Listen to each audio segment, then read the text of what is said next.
химиялық тепе-теңдікке әсер ететін факторлар тақырыбын оқытуда дидактикалық ірілендіру технологиясын қолдану. Бірінші сайтымыз бізде Кемхуайт сайты, ол бізде Ле Шателе принципі теориялық түсіндіретін мысалдар бар, және соған байланысты оның ішінде теориялық материалдарды оқып, дайын кестелерді қолдануға болады.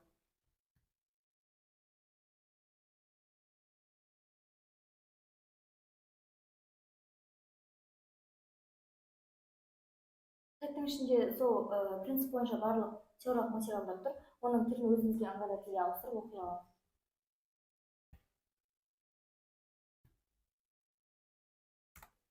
Келесі бізде біздің сүйікті де сүйкімді кем коллектив платформамыз. Бұл жерде бізде тепе-теңдікті оқуға отдельный бір тарауымыз бар. Егер атап өтетін болсақ, эквилибриум, бұл сайтта біз аударуымызға болады. Ле Шателе принципі, реакциялардың жүруі, жалпы есептеріміз де бар мына жерде, тест түрінде, виртуалды лаборатория түрінде, общий ионный эффект, виртуалды лабораториямыз бар. Так, сондай-ақ тест тапсырмалары бар, және де жалпы теориялық материалдар да бар.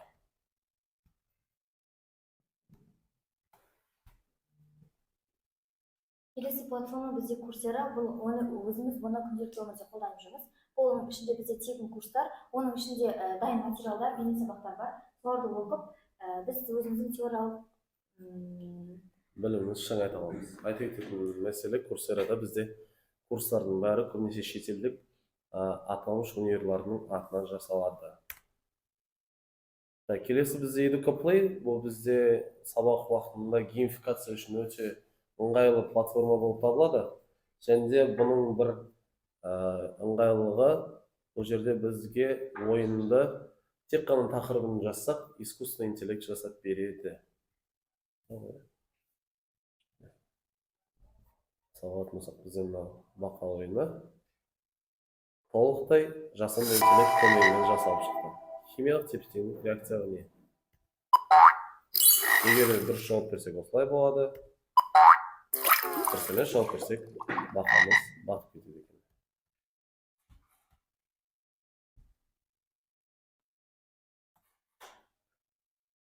Бізде соңғы платформа, бұл бізде WebQuest деп аталады. Бізде осыған дейін айтып өткен сайттарымыздағы материалдарды, бейне сабақтан көрген материалдарды пайдаланып, оқушылар осы сайтты қолданып өздері зерттеу жүргізсе болады. Біз екі тақырып бердік тапсырма ретінде. Мысалы, бірінші тепе-теңдікті өнеркәсіпте қалай қолданады? Осындай екі тақырыпқа өздері зерттеу жүргізіп, осы сайтты қолданып, сол зерттеулерін жасап болады. Жалпы айтқанда, бұл WebQuest дегеніміз онлайн мақала жазушы ретінде де алуға болады. Өзіңіздің алған практикалық біліміңізді системалық түрде бөліп көрсетуге өте ыңғайлы.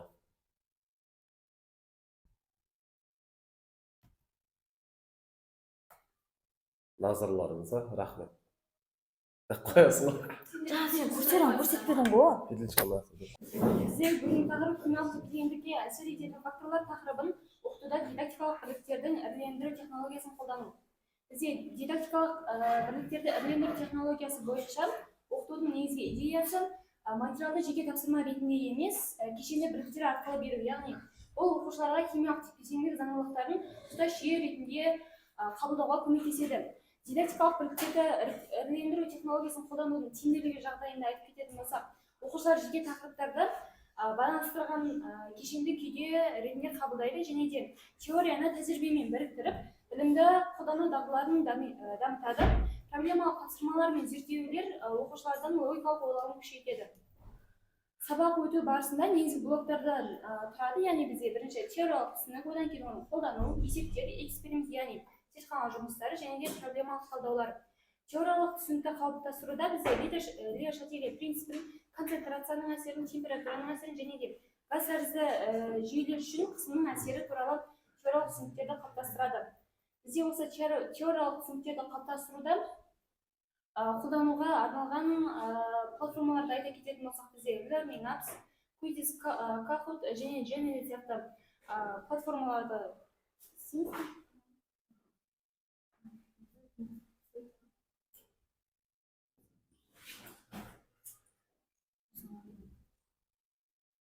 бізде химиялық тепе-теңдікті жазса көрсетілген. темірдің тақырыпты темір болып қалды.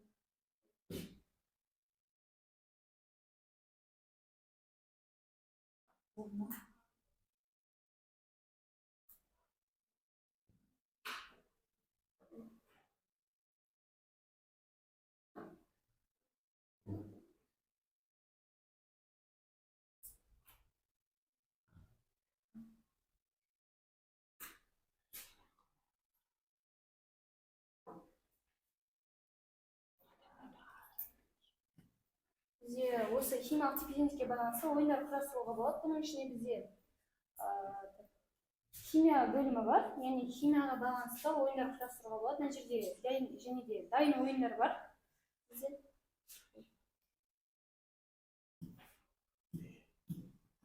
Келесі бізде тепе-теңдікке әсер ететін факторлардың ішінен температура, концентрация, қысымды көрсету арқылы оқушыларға түсіндіруге болады. Яғни мына KMX бағдарламасы арқылы химиялық зертханалық құралдарды, реакциялар мен процестерді визуалды түрде модельдерді жинауға, модельдеуге арналған онлайн платформа. Бұл ден шетелі принципін түсіндіру үшін қолдануға болады. Мысалы, қазір көрсететін болсақ,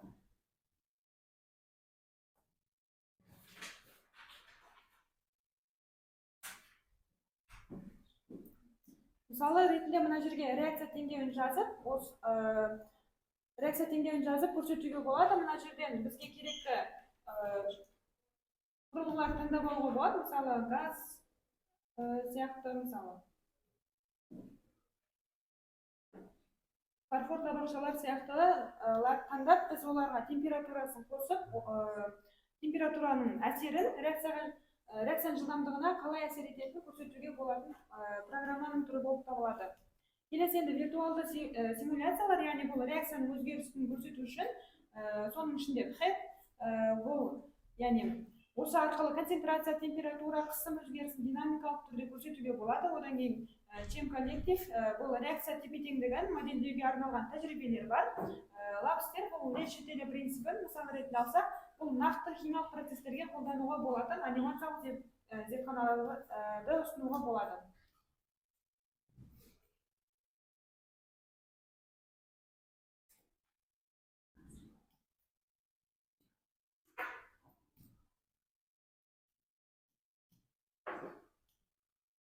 Мысал ретінде осылай көрсетуге болады.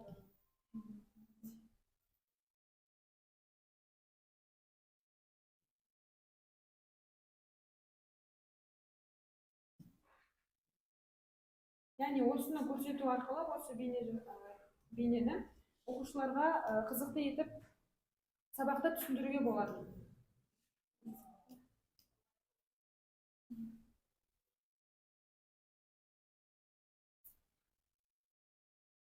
Бұндағы көптеген мүмкіндіктерге қол жеткізу үшін бізде көбісі бұнда ақылы түрде болады. Сондықтан келесі бейне сабақтар мен анимациялар бірінші бізде Хан Академия, яғни бұл химиялық тепе-теңдікті қарапайым тілмен түсіндіруге арналған анимациялар жинағы бар платформа болып табылады. Одан кейін YouTube каналдағы Crash Course Chemistry деген сайт, яғни бұл химиялық тепе-теңдік туралы қысқа әрі мазмұнды видеолар жиынтығы бар. TED, яғни өзіміз білеміз, бұл химиялық тепе-теңдік заңдары туралы анимациялық бейнелер жиынтығы бар платформалар болып табылады. Назарларыңызға рахмет. Біздегі тақырып химиялық тепе-теңдік. Бұл бірінші сабақты бастамас бұрын, яғни оқушыларға миға шабуыл ретінде осы тақырыпқа байланысты сұрақтар қойып өтеміз. Бірінші сұрақ, егер қайтында реакция өнім концентрациясы көбейтсек, тепе-теңдік қалай өзгереді деген сияқты. Осында екінші сұрақ миға шабуыл ретінде сұрақтар қойып өтеміз. Келесі бізде осы тақырыпқа байланысты цифрлық құралдар мен технологияларды пайдалану, яғни бірінші бізде пхет симуляторы арқылы химиялық тепе-теңдік модельдерді көрсетеміз. Екінші чем коллектив виртуалды зертханасы арқылы химиялық тепе-теңдікке әсер ететін факторларды көрсететін боламыз.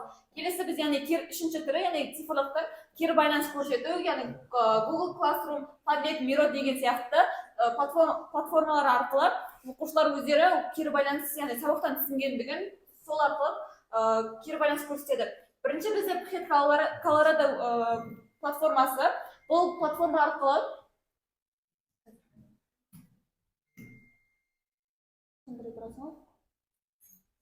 келесі бізде платформаның түрі, бірінші түрі яғни Колорадо платформасы. Бұл платформа арқылы түрлі яғни пәнаралық байланыс ретінде биологиядан да, химия, физикадан да лабораториялық жұмыстарды көре аламыз. Келесі бізде Jablast платформасы, бұл интерактивті виртуалды зертхана, ол химия және биология, физика деген сияқты басқа да жаратылыстану ғылымдарының оқыту үшін қолданылады. Jablast платформасы химиялық тепе-теңдікті зерттеуге және түсінуге арналған бірнеше симуляторларды ұсынады. Бұны ашып көрсететін болсақ, яғни бұл жерде қысымды арттырсақ, яғни қысқан кезде бұл жерде қысым артады деген сияқты қысымды жаңағыдай жіберген кезде бұл жерде қысым артады да көлем төмендейді. Яғни бұл жерде тепе-теңдікке әсер ететін факторлар қарастырылған. Осы платформа арқылы түрлі көрсетсек болады.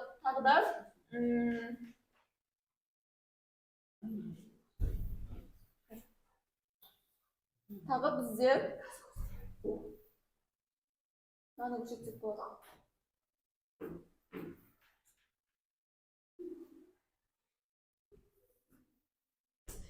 Айналдыру арқылы температураны арттырған кезде бұл яғни электрондар еркін жылдам әрі қозғалатын болады. Ал температураны төмендеткен кезде, яғни суды азайтқан кезде олар судың ішінде ғана қозғалады. Келесі бізде яғни оқушыларға сабақты қызықты әрі яғни химия қатысты түсіндіру үшін бұл платформа арқылы бұл платформаға кіруі. Başarılı bir dezam. X fazlasın. Bir dezam kamera. Сөйтіп қойдым болды. Sol kamerada bitsin. Жоқ, түсінеді шығар енді сөйлегенде. Рамазан olsun, Рамазан. Несі Рамазан? Қарайсың ба Рамазан? Микрофонда камерада.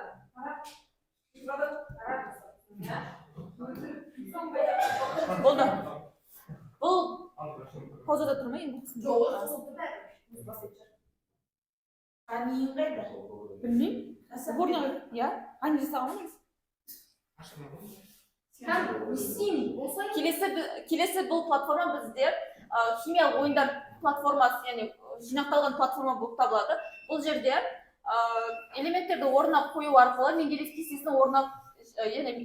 кестесін құрастыратын болады. Мысалы ретінде бірінші қай элемент алсақ болады? Сынапты алып, мына жерге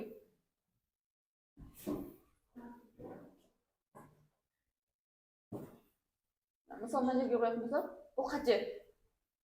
Мына жерге өзінің орнына келеді. Келесі бізде қай элементті болса, аргонды алып, мына жерге орналастырсақ,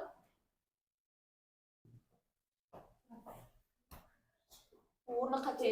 Енді дұрыс болды. Аргонның міне түсін және де қалай яғни физикалық қасиетін көрсететін болады.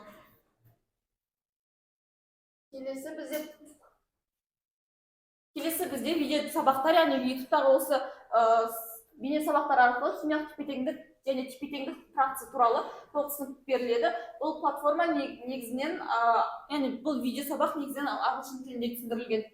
Яғни субтитр арқылы көруге болады.